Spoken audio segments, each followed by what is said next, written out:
Six-pack Lapadat. I got the boys back. Matt Gary, Rory Lynch, Eric Helms. Fellas, this is the Sheffield men's preview show for 2024. And on the men's side, return of powerlifting's apex predator, the returning Sheffield champion, Jesus Oliveras. He came on the podcast last Sheffield. He got the highest total, tested or untested, we've ever seen in powerlifting for anybody in knee sleeves. Now, he's still lifting in knee sleeves, but he wants the highest total we've ever seen tested or untested, even done in reps, which is 1182.5. There's a target. That's what he threw out there. Take that of what you will. It doesn't mean you guys think he's going to hit it, or maybe you think he's going to feel, oh, I feel good today and go a little beyond. Who knows, right? Or maybe you think the opposite and he gets a little more conservative when he actually gets there. But there is a target. And amongst other people, wow, we got legends like Tony Cliff in the 120s. Now, Tony on the podcast, and everyone's going to hear it. I haven't dropped it yet, but it might have been dropped by the time this bad boy comes out. Tony said, hey, guess what? I'm going to hit 1,000 kilos when I hit the platform at Sheffield. Now, that is a bold claim, considering 978 is the world record in the 120s. And Tony's best is below that. So that is massive. However, Tony is, despite being just shy of 40 years old, hitting personal best in training and just posted. We haven't been able to see the numbers by the time this recording is taking place. But he said, my next week of training honestly scares me. The numbers that I'm going to have to hit. Again, gentlemen, I'm not saying this is going to, you don't know what those numbers are. And we're recording this before. But I don't know if that's persuading you to second guess any of your picks. But there it is for the 120s. 105's Return of the King, Anatoly Novopismani. Anatoly, obviously, best lifter at 2023 Worlds. He won best lifter previously at 2021 Worlds. But he's been plagued at Euros. Emil Norling is 3-0 against him at Euros at this point, and it's become almost like a cursed meat for him. He got injured at Euros. How injured is he now? Is he back to form? We don't know because he doesn't post all that often. Very interesting to see what you guys are. You're going to have to basically shoot blind on that one. Going down to the 93s. Oh, wow. Do we have some battles for you, gentlemen?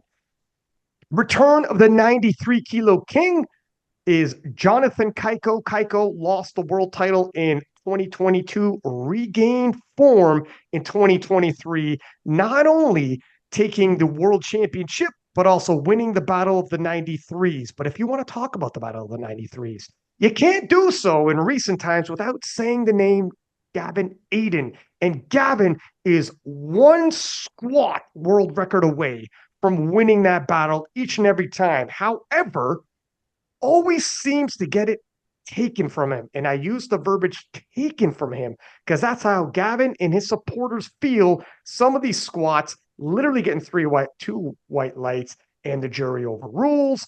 And depending on who you ask, they think it's a robbery. Very interesting because Gavin, and I won't chew up your guys' scouting, but I've done scouting myself, and Gavin is hitting personal best. If you follow his TikTok, not necessarily Instagram, he's hitting some PRs in squat and looks like he was good enough for the world record squat previously, but it's on the line. It's on the line of depth, and strength-wise has gone up. Can he solidify that third squat now? And oh, what will that do for his total? I'll leave it to you gentlemen to decide. Other 93s, though, Gustav Hedlund, who gave Jonathan Kaiko a hell of a scare in 2021 when the host nation, Sweden, and Sweden's own Gustav Hedlund gave him a super close scare and had the winning deadlift up slightly over the knees. And then he locked them just a little too early and they got away from him that close to beating Jonathan Kaiko and has been chasing Kaiko ever since. And again, I won't tread on your guys' scouting, but I've been paying attention and he is lifting some big weights in training and he's not the type to go super heavy in training. He trains more sub max, but if you're looking at the training, indications that possibly Headland might do something big at Sheffield, and the Swedes are good on game day. And new upstart, Carlos Griffith Peterson, who was in flight B, but still managed to finish, I think, sixth at Worlds. And he is bold, unintimidated, and unimpressed with the other 93s and believes this is going to be his coming out party. I'm excited to see what that young man does. It's always nice to have a sleeper in the division where everyone else is sleeping on and they take it almost like an insult, like, let me show you. And he's coming in with a chip on his shoulder and wants to show the world a little something, something, taking it to the 83s where two-time world champion Delaney Wallace returns. Delaney also just an inch away from taking that world record from Russell Orhe, no less, at the last Sheffield. 1 inch away. And he would have had it on his final deadlift. However, he has been dealing with injuries, has been posting a lot. Again, like Anatoly, somewhat flying blind on exactly where he is. Moving into the 74s, did you guys like the battle of the 74s? Of course, we all did when Hallie Johansson from Sweden clinched the title, defeating the GOAT, and became the 74 kilo world champion. Tim Monagatti, though, also beat the GOAT, took the silver medal, and is tired of living in Cali's shadows. Body weight separated them. What will separate them this time?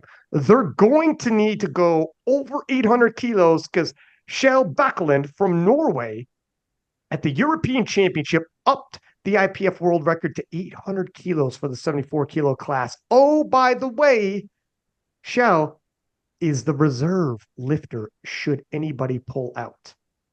And believe me, it'll be bedlam in the 74s if it's Kjell, Tim, and Callie Johansson. Can you imagine? And if you like showdowns, we got more direct showdowns in the 66s. The Lion of France, Panagiotis, returns, had a sensational battle in the 66s at the World Championship. And Kyoto is back as well. And Kyoto not posting as much, but Kyoto has some people believing that he might be able to upset the reigning world champion. I'm seeing it in my DMs. There's a groundswell of support for Kyoto. Give you this. You guys have done your due diligence. 730 kilos is what Penna posted up as a gym total in his singlet. I watched the videos. Lifts look pretty good. Squat looked adept to me. Everything looked on form and locked out. 730. He was on the podcast.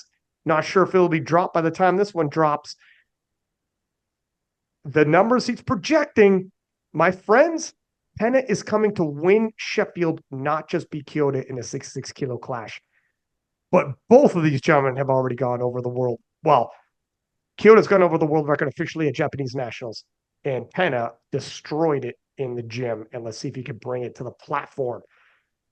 Gentlemen, do we shake up the order, or how should we do it this time? Do you guys should we go Rory goes first again, or I can go first. All right, Rory. Let's do just like again. Last time. We're gonna go give our top four. We'll start at number 4. Rory, who is coming in number 4 at Sheffield? Yeah. I want to say two things before I actually give the name of who I've got coming in number 4. Firstly, I think that this is going to be really tight on percentage terms. The percentages are much lower than in the women's classes. So I have sort of number 3 through number 9 or 10 all falling between sort of 99 and 101%. And the difference of 2% with a total between 700 and a little bit over 1,000 kilograms is something between is like less than 20 kilograms, right? And so if we're talking about particularly in the lighter weight classes, like 15 kilograms, that could very easily be one missed attempt. And so the difference between, I think the difference between coming, 3rd and coming 8th in this meet might be the difference between going 7 for 9 and going 8 for 9. So the other thing that I want to say is that with some very rare exceptions, people generally don't rise to their aspirations, they fall to the level of their training. So when we have people coming in and saying that they're going to hit these huge numbers, that's all very well and good. I'm like thrilled that people have these enormous goals. I would love to see them hit them. I'm ignoring that. I'm looking at what they're actually doing and seeing how that compares to what they would actually need to perform on the day. So having said all of that, I've actually got Gavin Aiden in number 4 again, I think. And what I think is going to make the difference for Gavin is whether he goes 1 or 2 for 3 on squats or 3 for 3 on squats. And what I would really like to see him do is only just chip the world record squat. I'd like to see him go 331.5 kilograms, absolutely sink it, get 3 white lights, no room for the jury to overturn it, take his bag for breaking the squat world record, and then move on with the rest of the day. Unfortunately, I think he is going to shoot for what he's actually capable of squatting, which is probably more like 340 on his best day. And that is going to leave him in that sort of unfortunate area where he often falls with his squats, where he's likely to get a red light for depth, or maybe more than one red light for depth. And that leaves room for the jury to overturn it. And we've seen many times now the jury overturn his squats, which means if he wants to be finishing high up on this list, like he needs to not give the wiggle room, right? Like you need to perform without room for the jury to jump in and alter that result, which is what happened, previously. So on a good day, Gavin Aiden, I've got him going slightly over the world record, 891.5, coming in 4th. And you said 4th again. I'm not sure if you're alluding to last year he was on the podium in 3rd, but oh, sorry, my mistake. No worries, no worries. I got you, fam. Matt was 2nd. Matt, who you got? Mr. Lynch, get out of my head. Okay. I have Gavin Aiden in 4th with an 892 total. Wow. Yeah, and he picked 891.5. So for all of the same reasons that Rory just alluded to, and I won't repeat all of that. It's like the only thing I would say to Gavin is it's just it hasn't been process orientation in the way that you've selected the attempts. It comes down to execution, just like Rory said. And so my only advice to Gavin would be, in a single word, execute to an irrefutable standard. So you have to execute and you have to make it beyond a shadow of a doubt. And so, yeah, I mean, I have been wrong about Gavin every single time. I've made a pick. I've gone wrong. And so I wish him the best, but for all the same reasons that Rory has, I have him coming in at 892, which would put him at 100.45% in 4th place. When you said you were wrong, what was your previous? Were you saying he would hit the 3rd and he wasn't? Yep. Yeah. So, then this time Gavin will be like, "Sir, you're wrong again." Yep, exactly. Yeah. And let me tell you something. Okay. Yeah, Gavin, I will be the first guy to run up to you in the warm-up room or downstairs or wherever we are and hug you and congratulate you and high-five you, my man. You have to execute. That's it, to an irrefutable standard.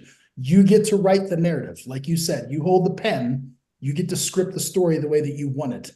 And so up until now, the narrative has been, the squats have been borderline, they've been taken away. I've got, this, that, and the other. It's just bury it, man. The strength is there. Do your job. Can you imagine the buzz in the crowd if Gavin goes 3 for 3 for squats? We all pause for the jury. There's no overturn and we're moving forward. Everybody knows what that means. The battle is now on like we've never seen before. Eric, who's coming in 4th? I have, yeah. So this is just to echo what was already said. This is tough. Like very, very small changes make very big differences in placings, and there's not as many people fighting for big jumps over the record like we saw in the women's. I actually have Anatoly in 4th. The reason being is we don't have a whole lot of information. He's training very light right now. It seems like you mentioned in the overview, he's trying to overcome an injury coming in. And what I've got him at is being able to recover on bench press and chip the world record, and being a little bit behind his best numbers on squat and deadlift. And that means he's actually totaling slightly over the world record by like 1.5 kilos.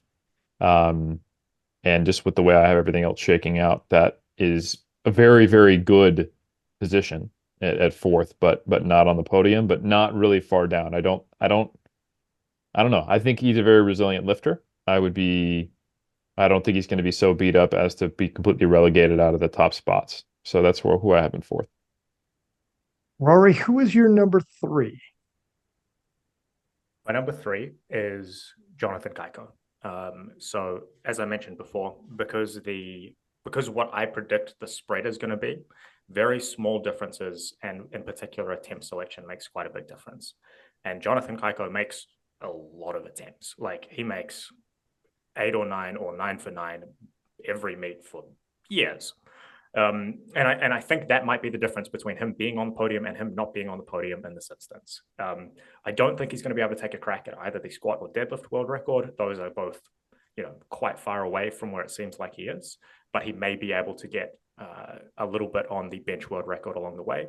And I've got him coming in under 900, but in the high 890s. I've got 898.5, but at this point, the exact attempt selection actually makes a pretty big difference on that final total. Going to be interesting to see if we see any 93s going over 900.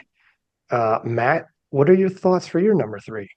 For number three, I have Sweden's Gustav Hedlund. And so I think, Ooh. I have Gustav sneaking in at number three. His training has looked good. Like you said, Ryan, he doesn't necessarily show his top end work, but he's not far off some of his top end work, or from what I've seen in his training and what he's been able to produce based on previous training performances. I suspect that he's going to be in line for incremental PBs almost across the board. And I think, I don't know who's coaching him, but if Carolina Arvidsson is there, I certainly consider her one of the best game day coaches on the planet without question, in my mind's eye. And I have him coming in at about an 897.5 total, which would put him at 101.07. Typically Gustav makes about 7 out of 9 attempts, but I suspect, knowing that none of the world records are in play for him, it is incumbent upon him to just make as many as he possibly can. So I think that actually bodes well, because he's not going to be enticed by going after that squat like Gavin and perhaps Carlos Peterson Griffith will be. And the bench is out of the question, and the deadlift are out of the question as well. So I think for him, it's just about making 9 attempts. And so I have Gustav in third. Very interesting that it's a gift to not be close enough to grab an individual world record, so you're not tempted, because there's money involved and a world record for history involved. That's in the crowd's there. Very tempting. Whereas Gustav will not be tempted to overreach. Eric, who is your number three? I have Kyoto Uchiyama in number three. And I think him falling short of the expectations in prior competitions has come down to technical execution, decision making, things like that. And those errors only go so long without being corrected. And I believe that he is doing certain things that are necessary to correct those issues. I think he's very aware of what needs to be done. I know he's working on it, and I think that's the only barrier that hasn't had him performing as well as he's been performing at, like, say, Japanese nationals and other places.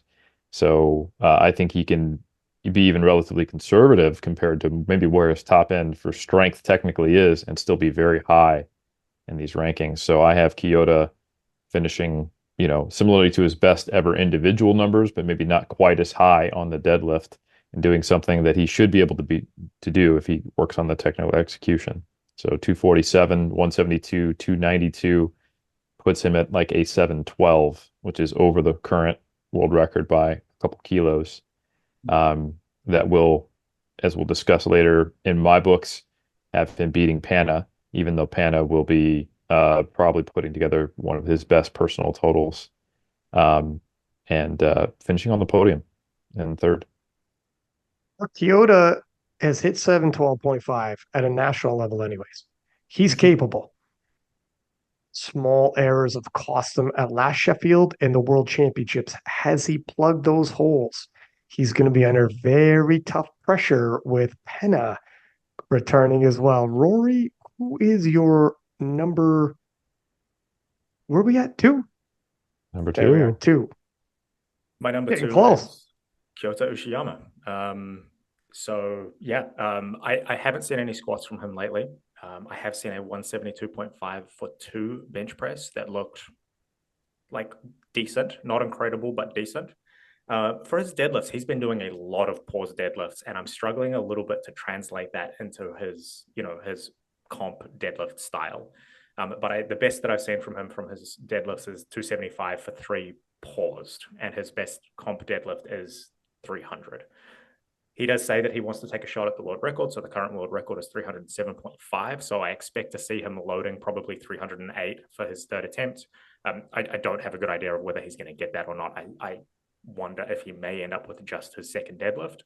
But even if we take 240, 175, 177.5 for his bench, and then even if we could say 300, even if we say 300, that puts him in the, 17s or potentially low 20s, depending exactly where he finishes on that deadlift, which I have him landing on about 102%. What a turnaround that would be for Kyoto Ushiyama should he live up to the expectation you gentlemen are giving at him. But you're right. This goes back to what Matt said. When that world record is close, it's tempting. And will that tempting, where you reach for it, make you fall back on your second attempt? And will that cost him when that door swings open for a guy like Penna? Matt, who's your number 2? Number 2, I have Jonathan Kaiko at number 2. My man makes 8.4 out of 9 attempts, an incredible attempt selection and execution rate there. 8.4 out of 9. I suspect his strength is tracking at an all-time high. If you follow his training diligently and you take a deep dive into what he's been doing, I believe he's had a breakthrough and quite frankly a breakthrough in all 3 lifts. And so I expect him to hit PBs in every discipline. And so there are 3 certainties in life, Ryan: death, taxes, and Jonathan Kaiko benching a world record at Sheffield. So I fully suspect that Jonathan will take an incremental PB or aim for that in his squat. So that would mean a 307.5 squat. He already has the world record in the bench. And as I said, that's a certainty. He is going to bench another world record in the bench press. It's currently 243. I would anticipate him going 245 or throwing a chip so that he's north of that 245 threshold. And then I anticipate him hitting about a 350 kilo deadlift, which would put him at a 902.5 total. So I think he will be the 93 that breaks through that 900 kilo barrier, that milestone total, if you will, and that would put him at 101.63%. So Jonathan Kaiko is my number 2.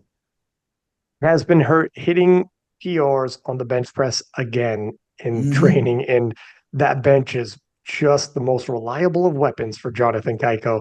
And could he be the one to break through the 900 kilo barrier as a 93? And you saying his stats for years, national and world level battles for years, and consistently 9 for 9, 9 for 9, 9 for 9. One time he misses a lift, comes back 9 for 9. That one time obviously dropped his stat from the beautiful 9 for 9, but he had such a streak. He's so reliable. How about yourself, Eric? Who's your vice champion? Jonathan Keiko. And I have those numbers shaking out, even being a little more conservative and just putting him at, I think, equal PRs for squat and deadlift and chipping the bench world record. So that will become apparent as to why I think that is and why he doesn't need to be that big to win. But I'll go back to the comment I made for the women's episode that I do think the judging is going to be to a higher standard for the second Sheffield. So I think that's going to potentially constrain the top end of what we see as the total numbers. But I think Jonathan, even being conservative with how consistent he is got a podium spot locked up, and I have him in second with breaking the bench world record. It's so easy to pick Kaiko high because he's so consistent. He lives up to those data points each and every time. But yeah, all right, Rory, who is going to win Sheffield 2024? I have to admit, I surprised myself a little bit with this one. But in the number one spot, I have Jesus Oliveras. So I think the best training squat that I've seen from him was 420 kilos for 4, and turning those rep PBs into what the top end is, I think is quite challenging. But I would expect he's going to take a shot at the squat world record, so probably 478 or 480. He may want to squat more than that. I wonder if this may not be the time. He has been setting rep PBs on bench as well, but again, turning those rep PBs, like I think the best that I saw was 231 for 6, but then turning like, how does your 6 rep max relate to your 1 rep max? Like there's a relationship, sure, but it's pretty loose by that point. And then he did do a 426 kilo training deadlift, and giving him the benefit of the doubt, I would say that I would probably white light that on the day, but it was not the angle that the referees are going to be sitting on. It was an angle that probably made it look a little bit better than it would have in person. And so I suspect that deadlift possibly would not have passed at Sheffield. But even if I say 480, incremental PB on his bench, 275, 277.5, something like that, and then a 415 or maybe even 420 deadlift, that brings him to around about 102%. And yeah, you're alluding to on the deadlift, you're thinking soft knees? Yeah, soft knees. It's 50-50. It's gonna be tough because he's such a large man, huge frame, he's gaining size, and when he leans back, he's got to make sure his knees don't unlock a little bit. But getting those massive shoulders back, because he's, That's what I saw. I know, yeah, it's getting those massive shoulders back, and then the knees slightly unlock. But I mean, I agree with you, Rory. When I saw it, I'm like, I think I would pass that. But also, we're getting close, right? We're getting close. I don't know, but what a story it would be, because we've already said how difficult it would be to win Sheffield, come back and win Sheffield again. How difficult would that be? Because you're breaking the world record, kicking it off, and then you have to redo just like that the next year due to the way Sheffield's set up with world records. That is such a back-to-back incredible feats. Matt, what do you think? Who is winning Sheffield 2024? Jesus Olivares is going to be a back-to-back Sheffield champion. He was just recently on the KOTL podcast. So if you haven't listened to that episode, do yourself a favor and go back and listen to that. That was a good episode. I'm going to take Jesus at face value in terms of what he's anticipating doing on the squat. I know that he said on that episode that he was thinking of breaking Ray's world record. The world record is 477.5, not to be confused with what Ray has squatted, 490. That was at the Arnold. It did not count as a world record. So the world record is 477.5. Jesus said that he was going to probably aim for about 480.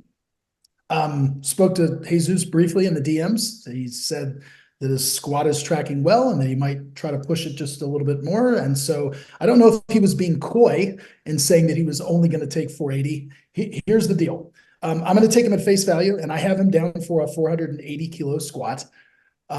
If he breaks Ray's world record on the second attempt, I would suspect 500 kilos going on the bar for the third. God, because here's the deal. Big flight, 12 lifters. You're not going to try that in Lithuania in a flight of 8 lifters. Being on Eurosport, fast flight, the pit crew with the spotters and loaders, they're going to, right? You're not going to take the chance, secure the W, become another world champion once again. So this would be the place to do it. Much like for the same reasons I said, Sonita, I believe, is going to try 300. I think that if, again, I have Jesus at 480, but if we see him chip the world record on the second attempt or take a world record, I believe he will go north of 490 and aim for 500, and this is the place to do it. But having said all those things, I have him coming out at about the same total. As Rory said, I have 480. I have an incremental PB of 275 on the bench, and I actually have him down for that 425 deadlift. Here's the thing with the deadlift. I did think that the knees were soft, and in the video that I saw, slightly soft, but it's one of those coin flip lifts. When he posted the side angle, that was more impressive to me. And I was actually swayed, and I thought to myself, oh, wow, that is a good lift.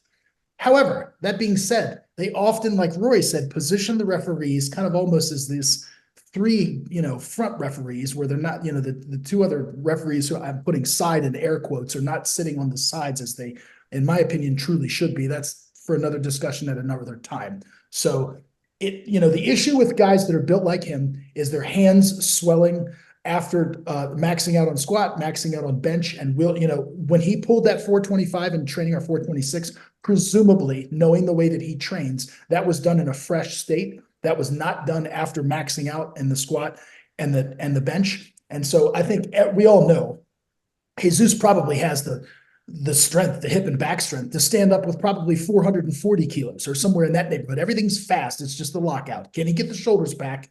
Can he lock the knees? And will his grip hold up after taking loads, presumably 2 squats over a grand and heavy benches with, perhaps one north of 600. So anyway, I have him coming in at an 1180 total, and that would be 102.39%. Jesus Olivares is your 2024 Sheffield champion. Oh my Lord. And I love that you said about that second video. You're right. It looked better, looked cleaner, and it was closer. Eric, are these gentlemen right? They are right, but I do have different thoughts on a few things. So I also have Jesus Olivares as your Sheffield champion. And I also was watching that second video. The second video convinced me on the knees, but it unconvinced me on the shoulders when I watched it. I actually was like, oh shit. Like maybe he got his knees because the shoulders are still forward. It's hard to tell when your shoulders are the size of small island nations in the Caribbean.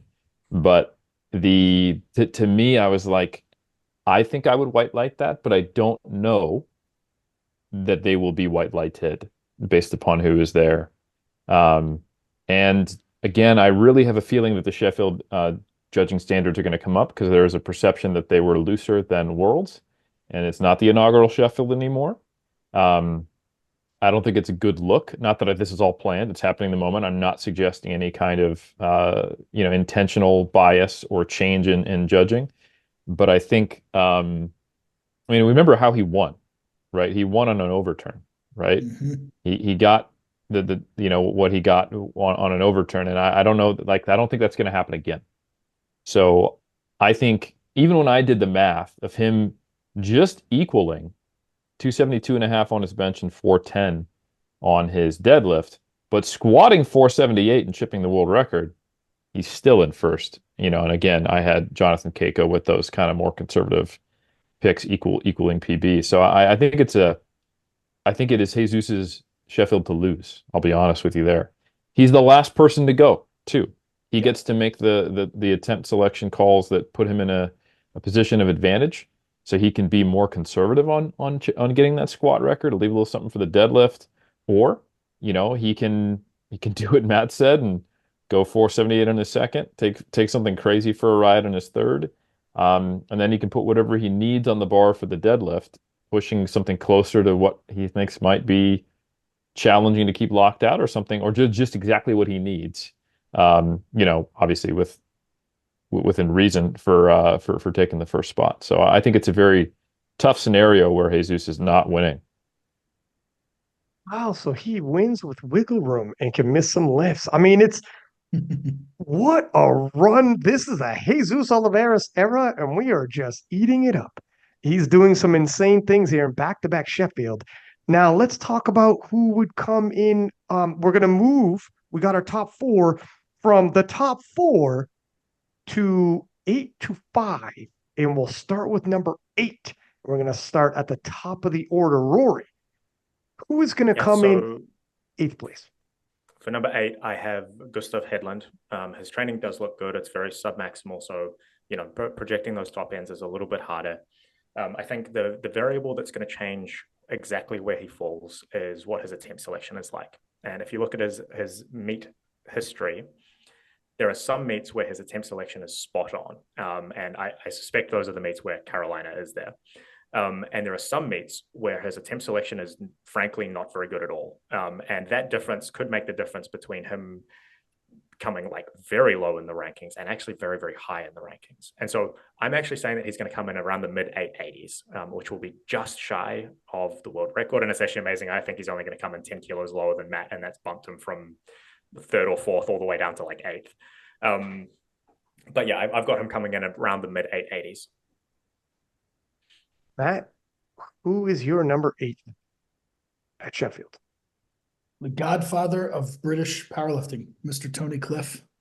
I know that I'm looking forward to that podcast dropping, Ryan. I can't wait to listen to that. Yeah, I can't wait. I can't wait, man. You know, the only world record that is in play for Tony, and he has said this, I believe, is the bench press world record. And I fully anticipate that he's going to take a shot at that. I believe Dennis Cornelius holds that world record at 253. Tony has a PB of 250 kilos. I fully anticipate that he's going to take 253 and a half on his third. Hopefully his second is not so heavy that it fatigues him for that shot at that world record. I just, even if I give kind of, or assume that Tony is going to hit some incremental PBs, in the squat and the deadlift, I still have him coming in at about 973 and a half, which would be just shy of the 978.5 world record. So I have Tony Cliff in 8th place at about 99.49%. But I would be thrilled if he were to break that world record and prove me wrong. I love Tony. Such a great guy. The living legend. Eric, who do you have for your 8th? I have Gavin Aiden in 8th. I do have him successfully breaking the squat world record, chipping it. I think he's definitely due, and I think anyone who is not just, like the Joker wants to see him actually get it, right? People that just don't want to see the world burn. And I think he's good for it for sure. And I think we're not seeing quite the same messaging and mentality on display. I don't know if you guys would agree with that. So I get the impression that a more conservative approach, get the squat world record, nothing crazy, chip it, and do things that I think I can do on the rest of my lifts. And when you do the math on that, are you saying Gavin isn't burning his boats anymore? He's a mature Gavin. What's going on here? I'm saying that like he might have to lease a boat this time, so it may not be his to burn. So many have been burned. Right. So he's gonna lease a boat, burn it, but his boat's still. I got you. He's playing the game now. He's leased a boat, and he doesn't have necessarily the insurance to burn it. So there may be a fire involved, but probably on the sand and. Gotcha. All right. So it's I think we're seeing a slightly more conservative Gavin, which I do think will actually result in potentially his best total ever. Something like 884 is where I have him, with a similar squat to his deadlift at 220 bench, not necessarily going over that 888 world record, but getting close to it, doing well, but having that place him in the kind of the middle of the pack in that 8th spot. I guess it's not middle of the pack, but bottom of the middle. I think we're going to see a more conservative Gavin, to be honest. Rory, who's coming in number 7? Number 7 is Panna. So he recently did a training SBD day. He went 260, 180, 290, but he did that at 70 kilograms, which is it's quite a long way from 66. Like, that's a big cut. He's already shredded. Like, at 70 kilos, he is diced. And he has to drop another 4 kilos on top of that to compete. I do think he's pacing for one of his best ever performances at 66, but I think one of his best ever performances at 66 is something like 700 or 705, which the record is a little over, is 710.5. And so I still have him, even with one of the best performances he's ever done, coming in at about 99.2. Matt, what do you think? What's your number 7? Tim Matagati from New Zealand, number 7. As we all know, he tied at the World Championships in Malta, right? Is that right? And lost on body weight with a 7. Yep, that's right. 778 kilo total. His training has looked really good. he hit a 270 squat just recently, triple 250. I fully anticipate that he is going to break his own squat world record. I think that's definitely in play. Can cash a check there. Haven't seen much from Tim in the bench. I mean, the last video that he posted in the bench was all the way back from May. So even if I assume, that that the bench is on par and he ties his PB at 170 or 172 and a half, what we have seen is he hit a huge 340 45 kilo deadlift in training that was done on January 2nd. So about 3 weeks ago. I don't know if he squatted and bench first or he did that fresh or what have you, but I have Tim coming in seventh place with about a 797.5 kilo total. So I have him going about 285, 172 and a half, and then 340 on the deadlift. So that would put him at 99.69%, just beneath that world record total of Chell Backlund at 800 kilos. Yeah, these deadlifts on the 74s lately have been insane. Insane. It is just crazy. Worlds 20. I'm not going to diverge. Don't worry. But Worlds 2024 is going to be an insane deadlift battle in the 74s. Yep. Eric, who's your number 7? I have Tony Cliff for many of the same reasons that were already stated. He's the confidence and I think the motivation for him to, like, he's coming into his own at this stage. Not that he hasn't been around the block for a long time. Maybe it's because I just got my pro card at 40. Maybe I just like to see the late peakers like myself, but I have him making some incremental progress on his squat and his deadlift, and then chipping that bench world record, putting him right just around 975 or just over. And when I run the numbers on everybody else, that puts him right around 7th for a very respectable, showing from Tony. Rory, lucky number 6. Who's coming in 6th in the men's division? Yeah, number 6, I have Tony Cliff with very similar analysis.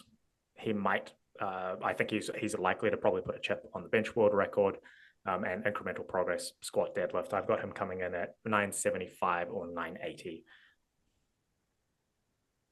But not 976. Not 976. Definitely not 976. That would be whack. Who is your number 6 for Sheffield?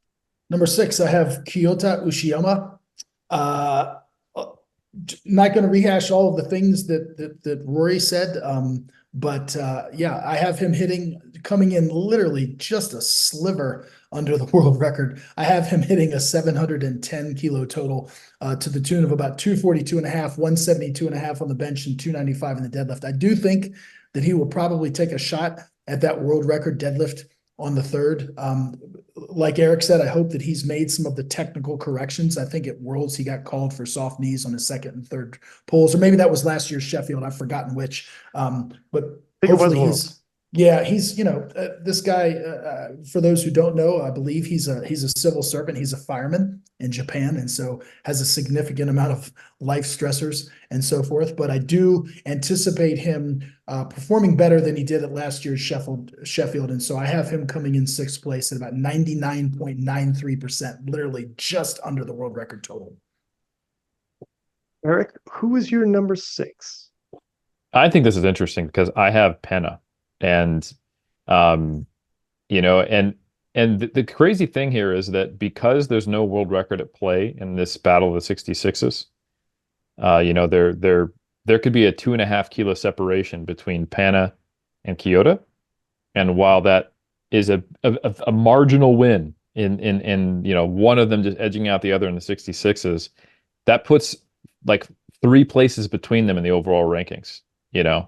Which is just kind of wild to think about. It sounds like I was like, oh, you got Kyoto in 3rd and Penna in 6th. You think he's that much better? No, I have a 2.5 kilo spread between Penna and Kyoto in my predictions. So I have Kyoto at 712. So just slightly, more confident. And then I had Penna at 710. So he's definitely showing improvement. This is going to be the best Penna we've seen. But at the same time, that gym total he put together, he is the king of the grinds, but it was all grindy, and his bench press was touch and go. So the bench, I don't have it at that same, total that he put up. So I've got him estimating around like 250 175, 285 for a 710 total, just short of the world record. And only 2.5 behind a Kyoto who comes out and surprises us and it looks more composed and technical because I think he's doing things that he needs to do to improve and putting him in that sixth place spot, which is excellent to be placing 6 out of the best 12 male lifters in the world and being just the closest you can be to the world record without actually being it. Number 5, Rory. Who do you have? I have Timothy Monagatti. Very similar. I have seen a 280 squat from him recently that was good. It was to depth. It was convincing. And so I'm saying that he's going to scrape his own world record. I think probably 284. I've seen him bench 160 for a triple. And so maybe some incremental progress there, but he has benched, what have I got here? 170. So if he gets 170 or, maybe 172.5, and that 345 kilo deadlift, oh my goodness. So I actually have him, even though it ends up being several placings, I've only got him like 3 kilos ahead of what I think Matt said. I've got him at 801.5, just scraping over the existing world record, which gives him, I think, 100.1%. Matt, who do you have, sir, for your number 5? For number 5, I've got Kalle Johansson. I do believe that he is going to crack that 800 kilo total. I think he's going to break Kjell Backlund's total that Kjell hit at Euros. As far as training, I think the biggest I've seen from Kalle in training is a 260 squat. He does rep work on bench, or at least that's what he posted, 160 for 6, so not a lot there. The heaviest deadlift that I've seen him do in training was 325 for a double, and it was comfortable. It didn't look that hard, so it's going to be amazing to see he and Tim kind of pulling big there. And so I've got Kalle coming in at 802.5. I think a 272.5 squat, a 170 or is that right? A 185 bench and a 345 deadlift. So that would put him at about 100.31%. So just over the world record total. Fifth place. he pulled 340 single for dead. Yeah, so 345 is definitely you ballparked it right off that double, which is tough to do. So hats off to you, Matt. You know your math. Eric, how about you? What's your number 5 look like? I have Gustav Hedlund in 5th. And I kind of have him just basically being right around or incrementally improving, totaling 887, just short of the world record. And based upon where everybody else shakes out, solid improvements, good attempt selection, everything that was said previously about him, and just being just short of that top 4. Remind me where you had the other 93s. All right. Now, some of the 93s I have not said yet. Okay, you don't have to say them, but give relation. I have.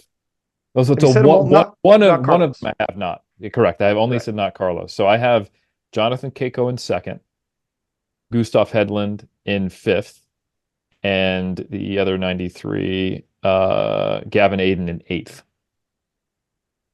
Remind me, Matt, where you had your 93s. So my 93s, I've got Jonathan Keiko as number 2, Gustav Hedlund 3, Gavin Aiden 4. And Rory? And I've yet to announce Carlos. How did you have your 93s? Yet to announce Carlos. I have 3rd Keiko, 4th Aiden, and 8th Hedlund. Okay. And we'll round off the number 4s. And remind you, I'd like you gentlemen to point out the only difference in our orders there was within the battle of 93s. I think Matt and I have the same, and then Rory and I just have swapped for Gustav and Gavin. He has Gavin higher, I have Gavin lower. And then remind me when we go through, fellas, we'll round out the 44s. Your 74 kilo battle winners, in there as well. And if Shell gets in there. The battle of 74s of Sheffield is going to be amazing. All right, Rory, your number 4 pick. We've already done number 4. I think we're on to 12 through 9 now. Okay, 12 through 9. Sorry, who do you have for winning the 74s? Rory? Kyoto Ushiyama.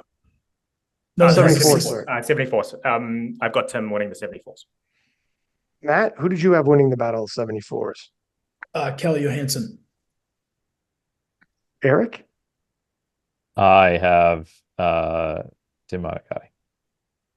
Wow. And All that I've is right. not yet mentioned Carl. yeah, and that comes down to the fact that he threw up that monster deadlift. And I think they're Mhm. close enough that ultimately Tim is going to be able to decide, what do I want to deadlift? Because I think he has And more you, reserve.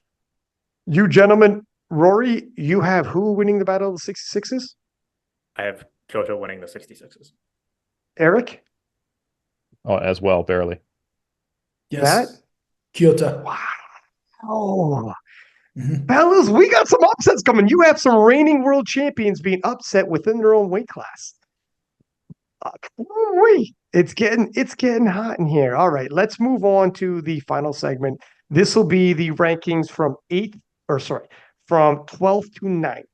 And we're going to Mhm. start with the top of the order, Rory. Rory, who do you have for number 12? I'm actually going to cheat a little bit here. I'm going to do 11 and 12 combined. Mhm.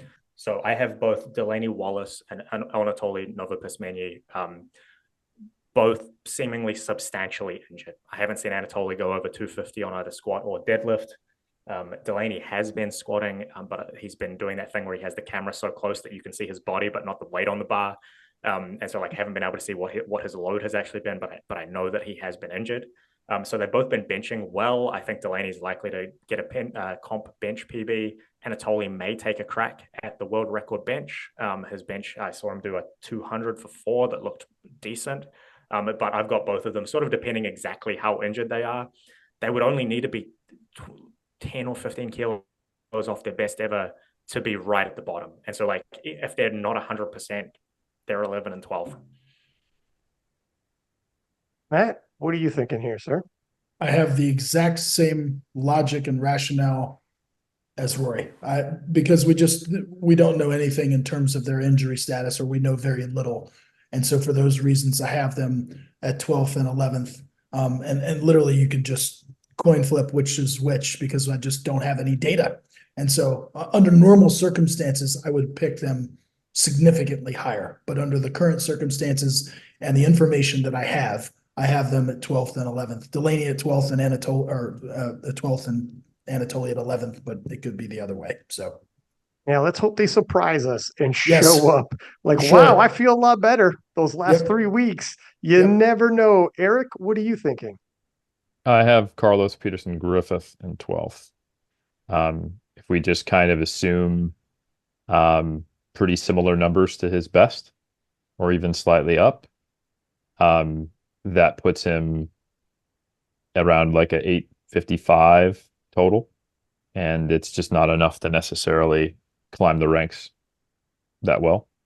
I mean, it's awesome. It's good to see, him making that explosion onto the scene. But like his attempt at 332 at Worlds, um, and his attempt on like his missed attempts were, I don't have an indication that he's far more capable of something much larger than what he's put up. So I have a relatively conservative estimation, which is still an improvement. His best total raw to date is 847. Um, so maybe 850. I can't quite remember, but I think given that, I think 855 total. If he does well, incremental improvements, makes a decent amount of lifts, it still puts him around 12th. And similar comment, and I'll get to it when I get to talk about his placing, is we don't have a lot of information on Delaney or Anatoly's true capabilities, and I kind of just assumed both of them being resilient, not at their best, but decently up there. And I think I was just a little less harsh from what I took from Delaney's possibility than the other gentleman on the call, and results in different placings that's so tight. So who's your number 11? Because those gentlemen gave their number 11. Is it Delaney? My number 11 is actually Carl Johansson. So I have him with a good squat, but not breaking the world record. So 270, 185 on bench, which is good. He's incremental improvements, and then 331 on the deadlift because I think Tim's just gonna just be able to pull more, based upon what I saw. So yeah, I think Carl is gonna improve, but not to the same kind of monumental leaps that we might have seen previously.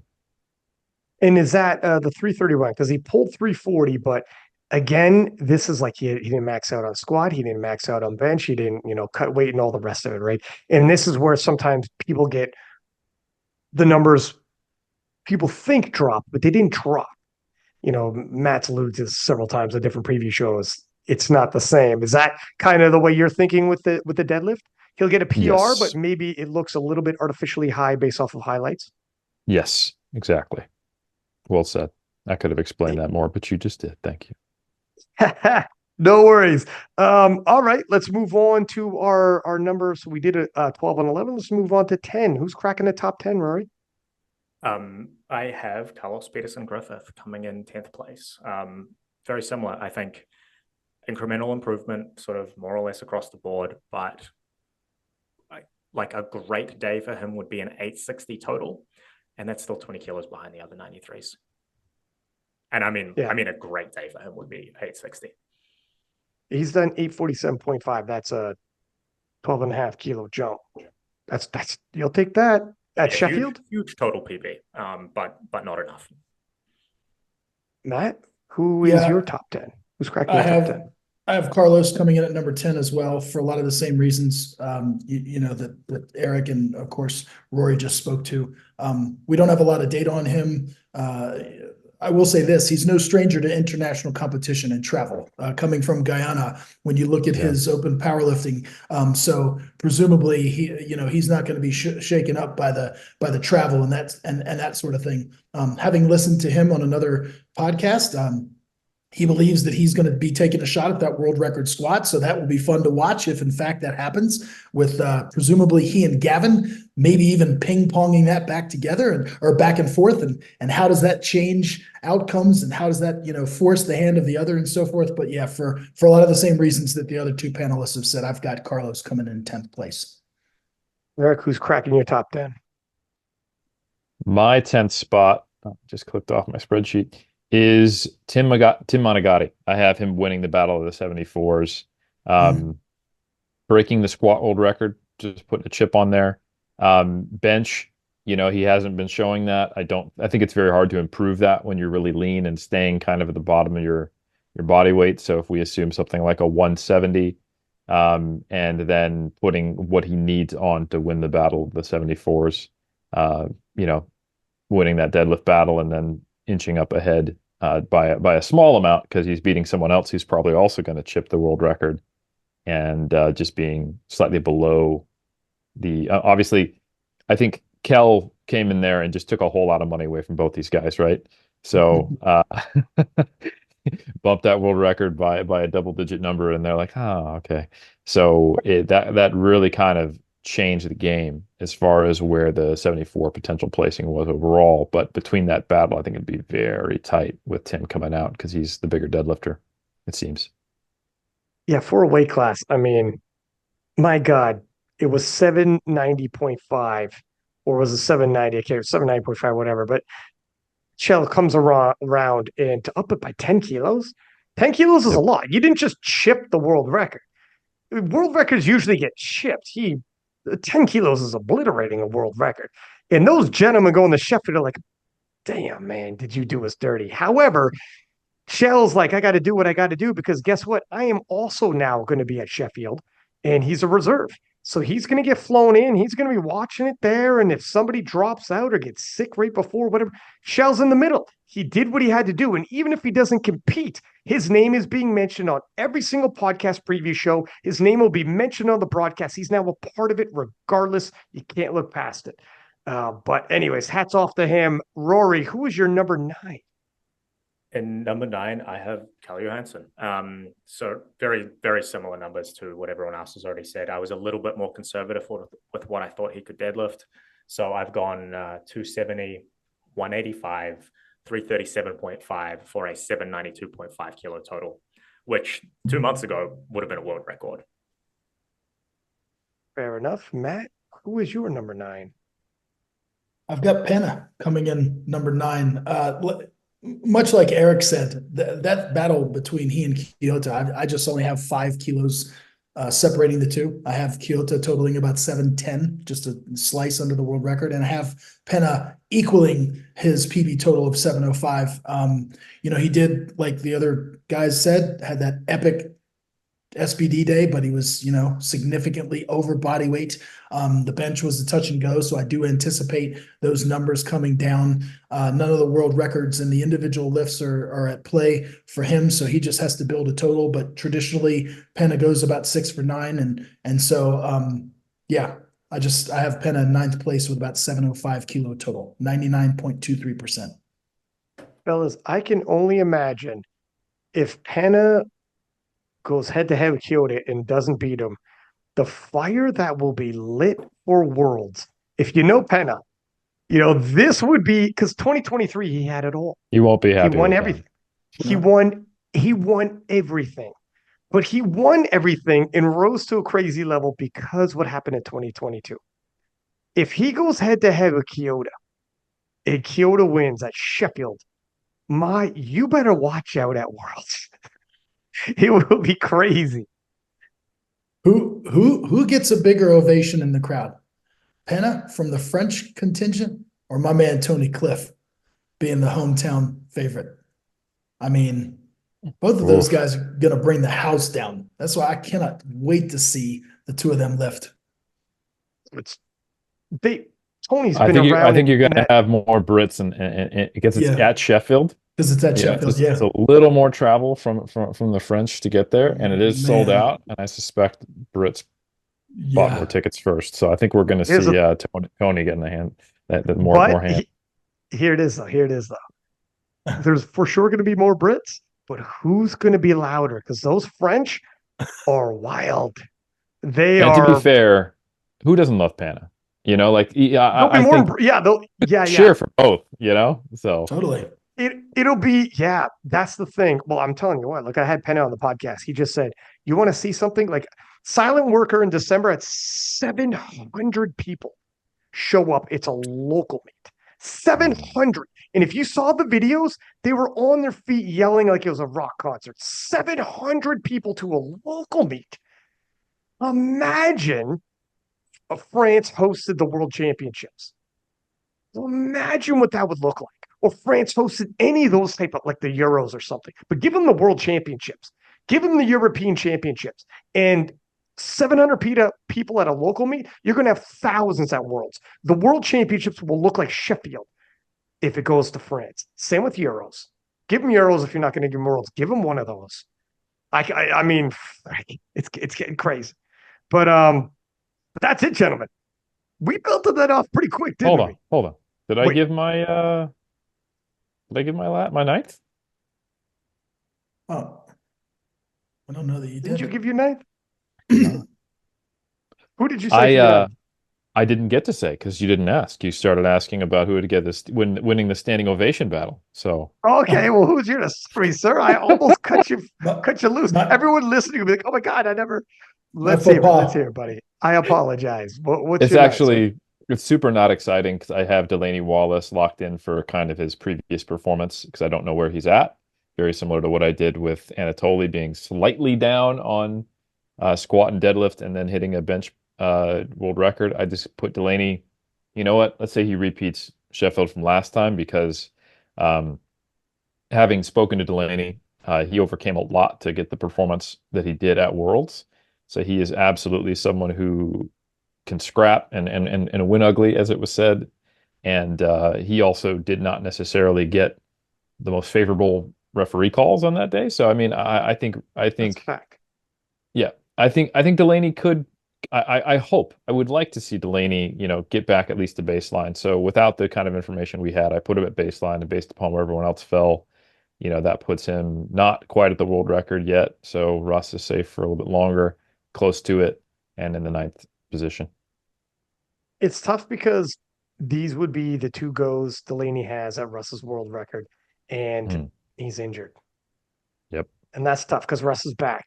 And now Russ has an opportunity to up that world record. This was it. This was That's the right. last one. So hopefully, I don't know exactly where Delaney's at. He's not posting a lot. I asked him how he's doing, and he said he feels like he's turning a corner. He wasn't giving numbers, and I wasn't going to put him on the spot and start asking for numbers either.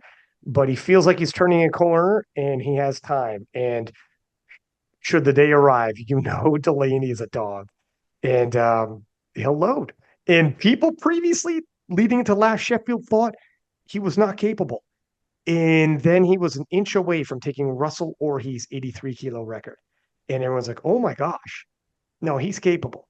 He's capable if he's 100%. We just need to see if he could be 100% on that day. Yes, sir. I just have one thing that I want to add. I think it's going to be quite interesting. On the women's side, we have 8 repeat attendees, if you will, and only 4 new faces. But on the men's side, we have only 5 repeat attendees and 7 new faces. So I think that's going to be quite interesting, just in terms of how things unfold. It's good to see a bunch of new blood on the men's side and, kind of your repeat customers on the women's side. But Well, needless. this year coming up as well, the Yep. USAPL crossovers are Yep. going to mix into worlds, and let's see who wins worlds, and let's see who gets wild cards. And Sheffield is the deck will continuously be shuffled. Yep. So we'll see less so probably on the women's side, but we have some gentlemen who are going to be entering the mix. It's going to be exciting stuff. Fellas, I appreciate the heck out of you guys. Let's get it together after Sheffield's over and let's talk about what happened. Let's see where these picks ended up and see if we have any surprises because we always do, don't we? And some of these are so closely contested. Like you guys said, 2 kilos changes everything for Penna. And that's just Penna as an example, but everybody, 2 kilos Mm. to change your day, 3 placings. So let's see who scraps it out for those 2 kilos and who reaches just a little bit too far and falls short. Everybody listening, please do subscribe, give us high ratings, post up in the stories. I know you guys want to debate me in the DMs, and don't just debate me. Debate these gentlemen and or post up the stories. We could go on full on debates. Sometimes I get in debates with people, and sometimes I give like shorter answers than I would like because I got like freaking 7 debates going on at once. Like I'm gonna start copy pasting answers pretty soon. But I appreciate it. Everybody who wants to engage, and that's it. 6-pack Lapadat. Until next time, 6 up. Yeah.